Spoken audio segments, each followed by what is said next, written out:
Assalamualaikum warahmatullahi wabarakatuh. Jumpa lagi dengan saya Pak Delvan di Dongeng Tengah Malam. Halo sedulurku semuanya. Semoga sedulurku dalam keadaan sehat walafiat, tidak kekurangan apapun, sehat jasmani maupun rohani. Dan juga semoga doa kita selalu diijabahi, selalu dikabulkan oleh Tuhan, oleh Allah Subhanahu wa Ta'ala. Dan mari kita berdoa yang baik-baik buat kita, diri kita, keluarga kita. Jangan sampai kita berdoa, ya Allah ya Tuhanku, berilah yang terbaik. Itu namanya doa putus asa. Jadi kita berdoa apa yang kita inginkan. Karena doa itu seperti mimpi, cita-cita kita. Mimpi kita apa, kita sampaikan kepada Tuhan kita. Kita berdoa itu kita menyampaikan. Makanya apa yang menjadi keinginan Anda, mintalah. Mumpung kita masih bisa minta. Semoga dengan permintaan dari doa kita, Tuhan Allah selalu mengabulkan apa yang kita inginkan untuk saudara kita, anak kita, orang tua kita. Semoga doa kita selalu dikabulkan. Amin. Untuk kali ini kebetulan ini bulan Maulud ya, tahun 2020. Saya jadi ingat cerita masa kecil saya dulu dari teman-teman yang mengalami kejadian pada waktu bulan Maulud seperti ini. Kejadian itu sekitar tahun 75-an kali ya. Saya juga lupa ingat. Yang pasti waktu itu saya masih sekolah SD. Tapi sebelum ke cerita, seperti biasanya, para sedulurku semuanya yang belum subscribe, monggo di subscribe dulu Dongeng Tengah Malam. Jangan lupa like-nya, tulis komentarnya. Dan yang di Spotify, jangan lupa follow Dongeng Tengah Malam ya, supaya tetap bisa mengikuti cerita terbaru dari Pak D. Alvan. Baik, kita langsung ke ceritanya saja. Waktu masih kecil dulu saya, bulan Maulud adalah bulan kebahagiaan bagi kita anak-anak. Karena apa? Pada bulan Maulud ini dulu itu ada pasar malam. Kalau biasanya pasar kan buka pagi sampai siang lah. Tapi khusus di bulan Maulud ini, mungkin ada yang mengalaminya ya, tahun 70 sampai 80 itu masih ada. Jadi pasar malam itu bukan main, itu adalah satu-satunya hiburan bagi kita anak-anak, mungkin juga orang tua ya.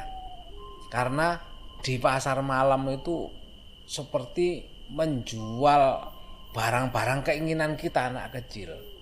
Ya mainan, yang khas itu ya, yang khas itu adalah penjual topeng. Itu penjualnya itu bukan satu dua, banyak yang menjual topeng kalau bulan Maulud pasar malamnya itu. Makanya kita seneng, dan topengnya itu bermacam-macam rupa. Mulai dari yang topeng bentuk macan, topeng bentuk monyet, bahkan kalau sekarang saya ingat itu bentuknya itu seperti di Bali itu loh ya, yang lidahnya keluar, apa namanya itu ya, kalau ada yang ingat tulis di kolom komentar ya, yang lidahnya menjulur itu ya. Itu jadi seperti sudah ada topeng menakutkan, juga ada bermacam-macam lah topeng. Makanya kita sebagai anak selalu minta ke orang tua untuk jalan-jalan ke sana untuk membeli. Kalau kita main sendiri ke pasar malam itu, kita uang dari mana?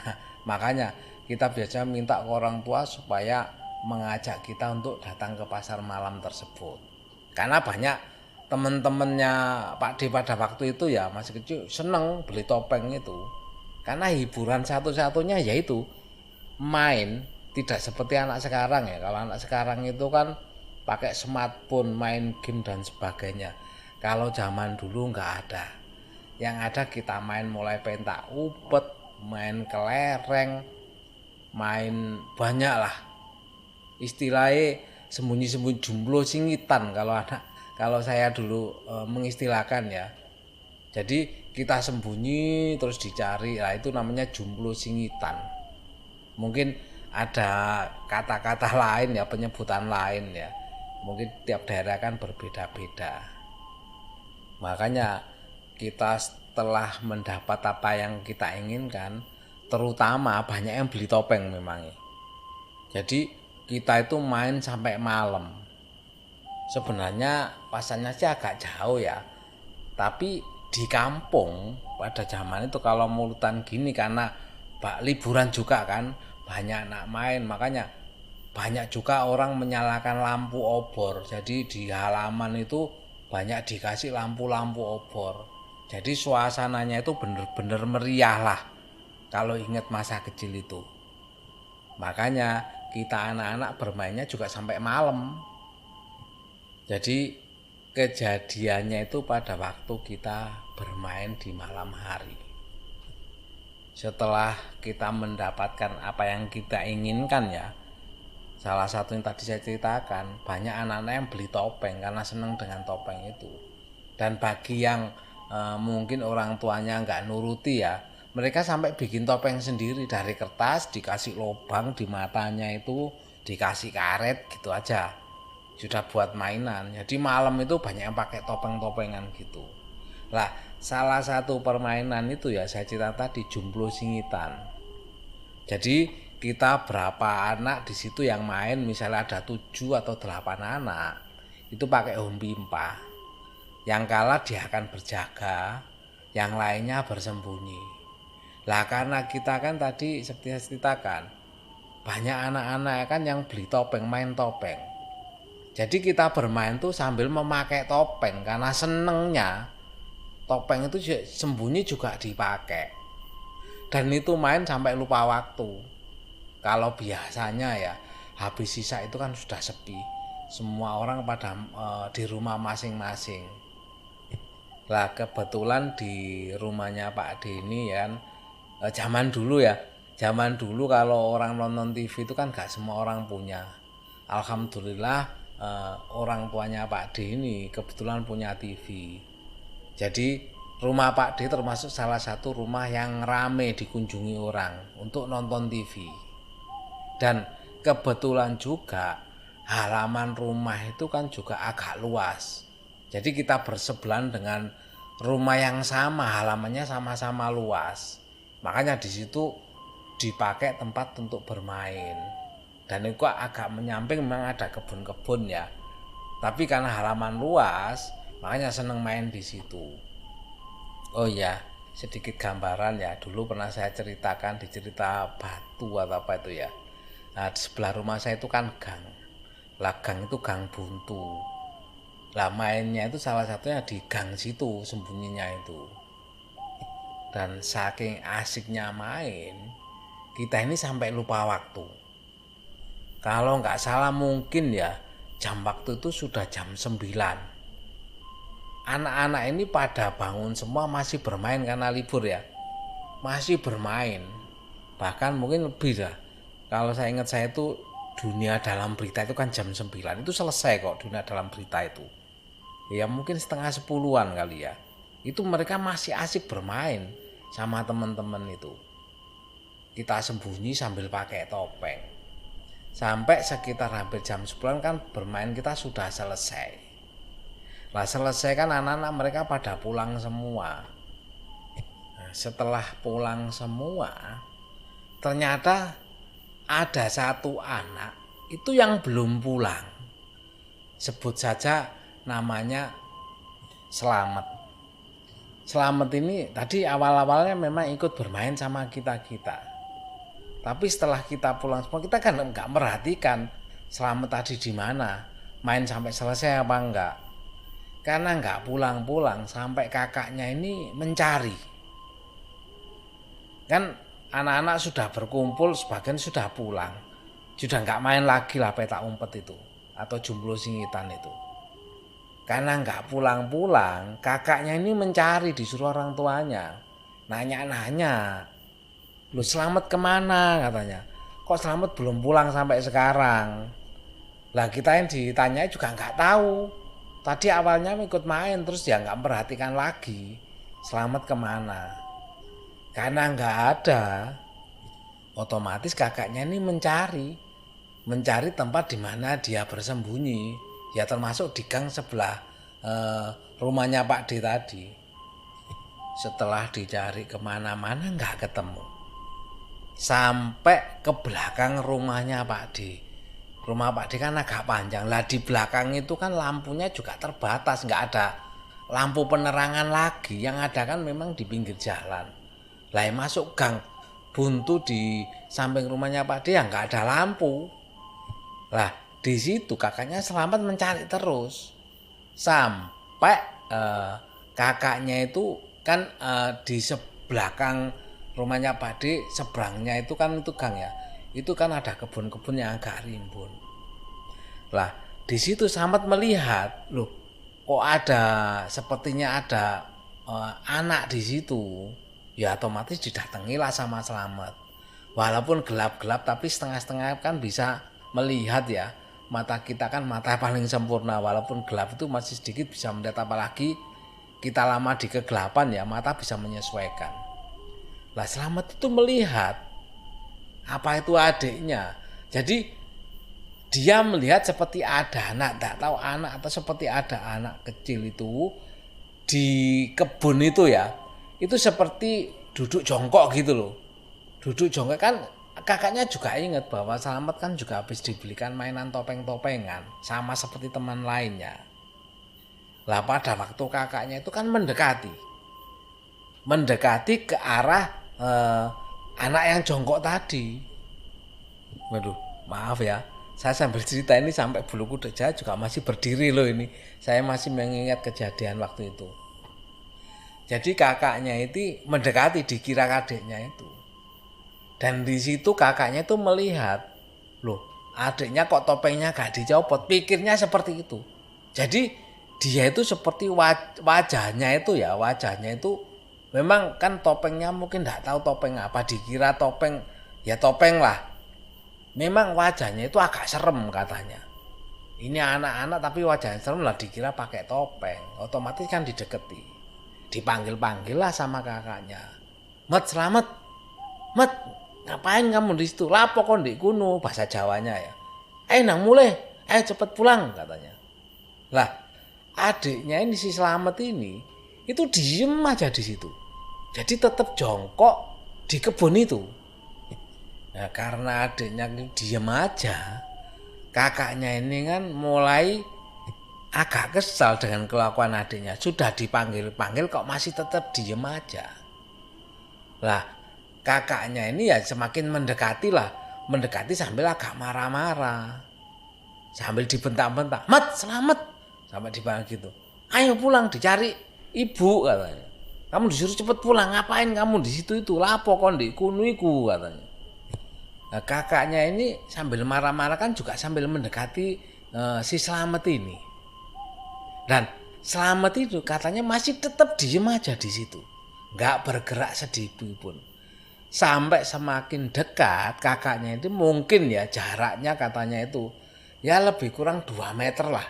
2 meter mungkin kurang ya. Kan sudah agak deket ya. Dan melihat dengan jelas kakaknya ini bahwa adiknya itu dianggap memakai topeng yang rambutnya itu agak ruwek itu apa ya. Jadi rambutnya itu agak enggak beraturan gitu ya. Semakin didekati dan semakin marah. Saking jengkelnya, Selamat kok diem aja. Begitu semakin deket, yang dianggap Selamat itu sepertinya berdiri. Jadi dia berdiri dan melihat adiknya sudah action berdiri. Bukannya kakaknya ini semakin seneng ya, tapi semakin geram gitu loh. Wong dipanggil dideketi kok baru menyauti, baru reaksi kalau dipanggil. Dan pada waktu dianggap adiknya itu berdiri, karena jengkel, Selamat ini kan semakin mendekati rencananya kakaknya ini itu mau digeret gitu loh, mau ditarik adiknya itu karena kok kamu lelet, istilahnya lelet apa ya, kelemak-kelemek, ya lelet lah. Lah rencana kakaknya mau ditarik supaya bisa cepet pulang. Pada waktu itu kakaknya juga nggak berpikiran apa-apa karena di zaman segitu kan gelap itu sudah biasa. Dan kalau ngomong cerita horor mungkin nggak kayak sekarang ya. Mereka nggak memikirkan ada horor. Memang ada sih cerita, cuma nggak terlalu lah. Lah pada waktu kakaknya ini mau menarik adiknya Slamet, lah yang dianggap Slamet ini kan berdiri. Yang bikin kakaknya berhenti nggak jadi menarik adiknya, yang dianggap adiknya berdiri ini, kan dia tahu tingginya adiknya itu seberapa. Tingginya adiknya itu kalau dibilang ya mungkin setinggi janggutnya kakaknya lah. Tetapi pada waktu yang dianggap adiknya itu berdiri, itu semakin berdiri itu bukannya berdiri terus berdiri tegak dari jongkok itu berdiri ya. Berdiri itu bukannya tingginya yang dianggap setinggi dagunya kakaknya. Tetapi begitu mau tangannya langsung berhenti. Lah Slamet ini itu katanya berdiri itu semakin tinggi. Lah karena semakin tinggi kakaknya kan kaget loh. Ini Slamet kok tingginya kok semakin tinggi. Dan tingginya nggak berhenti loh ya. Jadi dia tuh seperti berdiri itu semakin tinggi dan sampai tingginya tuh melebihi kakaknya. Dan pada waktu melihat itu kakaknya tuh sampai tertegun, sampai sampai nggak bisa apa-apa gitu loh. Tertegun kaget. Itu sampai berdiri kaku di depannya sosok dianggap adiknya itu.